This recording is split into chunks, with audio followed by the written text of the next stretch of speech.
رمضان كريم كريم كريم شهر عظيم عظيم. السلام علیکم ورحمۃ اللہ وبرکاتہ.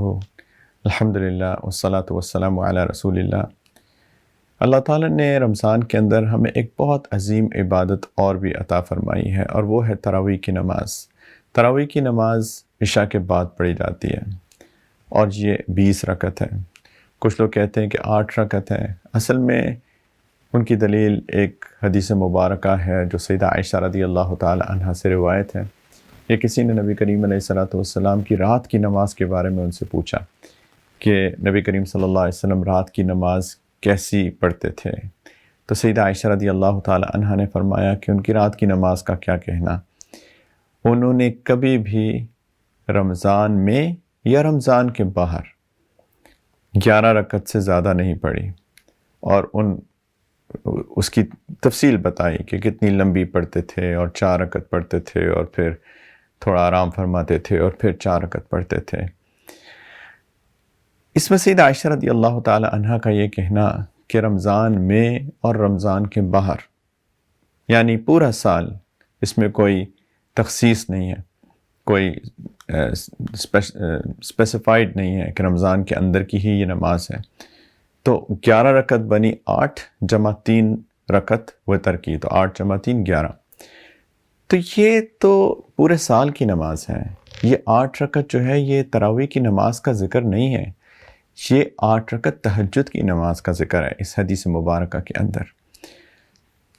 اصل میں نبی کریم علیہ الصلوۃ والسلام نے اپنی زندگی میں تراویح کی نماز جماعت کے ساتھ بہت کم پڑھی. ایک دفعہ پڑھی تو بہت صحابہ جمع ہو گئے ان کے پیچھے جماعت کے لیے. تو نبی کریم صلی اللہ علیہ وسلم نے اگلے دن جماعت کے لیے نہیں نکلے، کیونکہ صحابہ بہت مجمع اکٹھا ہو گیا تھا، اور نبی کریم صلی اللہ علیہ وسلم نہیں چاہتے تھے کہ روزانہ سے تراویح کی جماعت کی جائے. اور اس کی وجہ یہ تھی کہ نبی کریم علیہ الصلوۃ والسلام نے خود فرمایا، یہ صحیح البخاری کی اور غالباً صحیح مسلم کی بھی حدیث ہے، یہ متفق علیہ حدیث ہے، کہ نبی کریم صلی اللہ علیہ وسلم نے خود فرمایا کہ میں نہیں چاہتا کہ یہ نماز تم پہ فرض ہو جائے. اور کوئی بھی عبادت جب نبی کریم علیہ الصلوۃ والسلام کو پسند ہوتی تھی اور صحابہ کو بھی پسند ہوتی تھی تو وہیں آ جاتی تھی اس کی فرضیت کی. اب سوچیں کہ 20 رکعت ایکسٹرا فرض ہو جاتی. 5 نمازیں لوگوں کے لیے پڑھنا کچھ لوگوں کے لیے مشکل ہوتا ہے، 20 رکعت اور آ جاتی. فرض کا تو مطلب ہے کہ کسی حال میں نہیں چھوڑ سکتے، بستر مرگ پر بھی ہوں، ہوش کی حالت میں ہوں تو وہاں پر بھی نماز نہیں چھوڑ سکتے. کوئی بھی حالت ہو نماز نہیں چھوڑی جا سکتی. تو 20 رکعت ایکسٹرا فرض ہو جاتی، تو پھر ہم لوگ کیسے یہ فرض ادا کرتے؟ تو یہ نبی کریم علیہ الصلوۃ والسلام کی رحمت تھی اپنی امت کے لیے کہ انہوں نے اس پہ مداومت اختیار نہیں کی، دوام اختیار نہیں کیا، روز نہیں پڑھی. پھر کچھ دن بعد پھر تشریف لائے، پھر پڑھی، پھر بہت صحابہ اکٹھے ہو گئے، پھر نہیں پڑھی.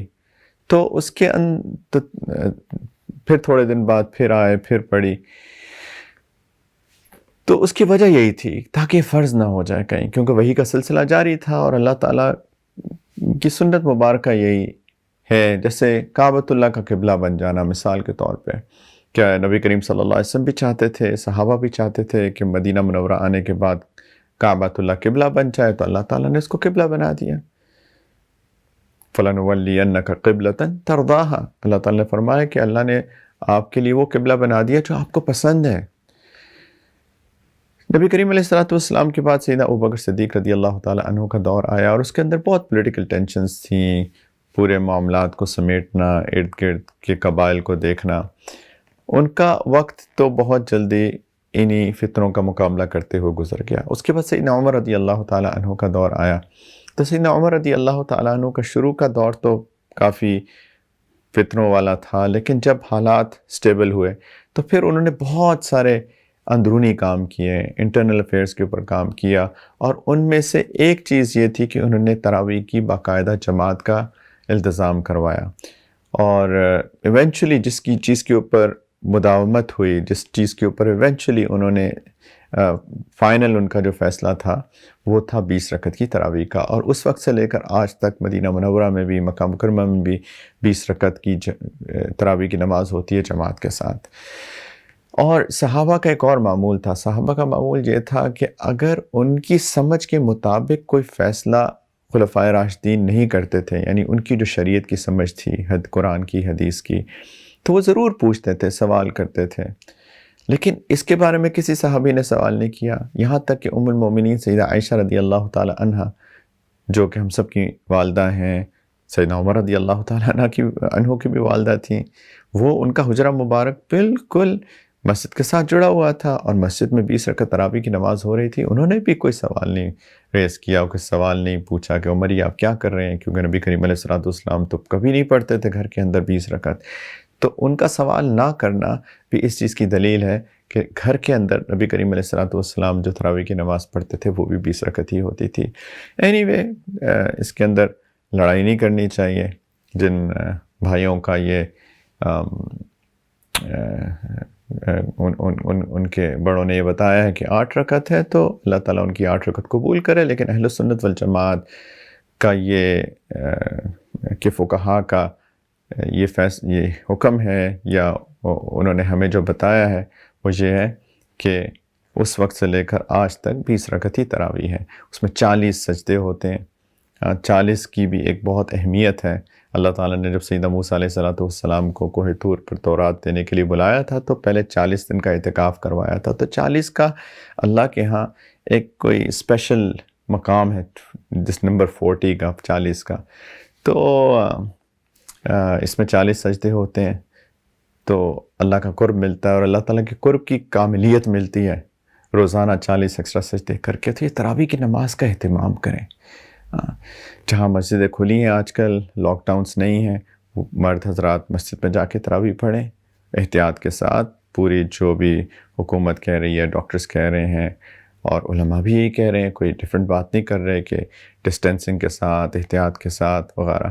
تو وہ لوگ مسجد میں جا کے تراویح پڑھیں، اور جہاں پہ لاک ڈاؤنس ہیں وہ لوگ گھر کے اندر فیملیز کے ساتھ تراویح کی جماعت کا اہتمام کر لیں انشاءاللہ. تو تراویح ضرور پڑھیں، اور دل سے پڑھیں، اور اس کے بعد بھی دعاؤں کا اہتمام کریں. اللہ تعالیٰ سب کی تراویح کو قبول فرمائے. تراویح کے اندر قرآن اگر سن لیا جائے، حافظ ہو، پورا قرآن اینڈ ٹو اینڈ سنا دے، تو یہ بھی نبی کریم علیہ الصلوۃ والسلام کی ایک سنت مبارکہ ہے کہ وہ سیدنا جبریل علیہ الصلوۃ والسلام کے ساتھ ہر رمضان میں قرآن کا ایک دور کیا کرتے تھے، اس کا اعادہ کیا کرتے تھے، اس کو ریوائز کیا کرتے تھے شروع سے لے کر آخر تک ترتیب کے ساتھ. تو اسی سنت کو جاری رکھتے ہوئے حافظ جو امام ہوتا ہے، قاری ہوتا ہے، وہ قرآن سناتا ہے، مقتدی سنتے ہیں. تو یہ بھی بہت ایک پیاری سنت ہے. جہاں قرآن کا ختم ہو رہا ہو کوشش کریں کہ وہاں پر تراویح پڑھیں تاکہ قرآن کو سننے کی سعادت مل جائے. اللہ تعالیٰ کی رحمتیں نازل ہوتی ہیں جب قرآن کو سنا جاتا ہے. وَإِذَا قُرِئَ الْقُرْآنُ فَاسْتَمِعُوا لَهُ وَأَنصِتُوا لَعَلَّكُمْ تُرْحَمُونَ. اللہ تعالیٰ نے فرمایا جب قرآن پڑھا جائے، قرات کی جائے اس کی، تو چپ رہو اور غور سے سنو تاکہ تم پہ رحمت نازل کی جائے. تو وہ رحمتیں، اللہ کی رحمتیں سمیٹنے کا وہ بھی ذریعہ بنتی ہیں. اللہ تعالیٰ قبول فرمائے. آج کے مسائل میں سے کچھ لوگ پوچھتے ہیں کہ كريم كريم كريم شهر عظيم عظيم. میں استھما کا مریض ہوں، میں روزے میں انہیلر استعمال کر سکتا ہوں کہ نہیں کر سکتا؟ دیکھیں، انہیلر کے اندر آپ جن کو استھما ہے یا جنہوں نے دیکھا ہے، انہیلر میں ڈراپلیٹس ہوتے ہیں، اور جب انہیل کرتا ہے تو وہ ڈراپلیٹس حلق کے نیچے چلے جاتے ہیں. تو ایک روزے کے اصول کے مطابق تو روزہ ٹوٹ جانا چاہیے، کیونکہ کوئی بھی چیز اگر حلق سے نیچے چلی جائے جانتے بوجھتے تو اس سے روزہ ٹوٹ جاتا ہے. لیکن اس کے اندر فقہا نے کہا کہ چونکہ وہ بندہ بیمار ہے اور دائمی بیمار ہے، استھما کا مریض شاید ہی کبھی ٹھیک ہوتا ہو، اور استھما کا اٹیک بھی جب ہوتا ہے تب ہوتا ہے، اس میں کیا کر سکتے ہیں.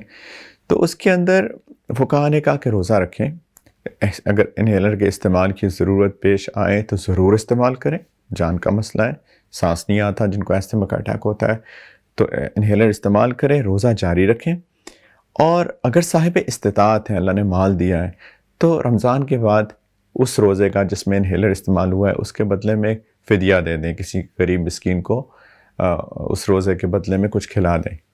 اور اگر کوئی قضا کر سکتا ہو بعد میں، اگر 1-2 روزے ہوں جس میں انہیلر استعمال کیا، وہ روزہ پورا کریں، اس روزے کو نہیں چھوڑنا، وہ روزہ مغرب تک کریں، اور اس قبولیت کی امید کے ساتھ. لیکن اگر بعد میں قضا کر سکتے ہو تو کر لیں، فدیہ دے سکتے ہو فدیہ دے دیں. اور اگر کوئی کچھ بھی نہیں کر سکتا کیونکہ دائمی مریض ہیں، روزہ نہیں رکھ سکتا، فدیہ بھی نہیں دے سکتا، تو روزہ رکھیں اور انشاءاللہ اللہ تعالیٰ سے قبولیت کی امید رکھیں. اللہ تعالیٰ سب کے روزوں کو قبول فرمائے. وآخر دعوانا ان الحمدللہ رب العالمین. رمضان كريم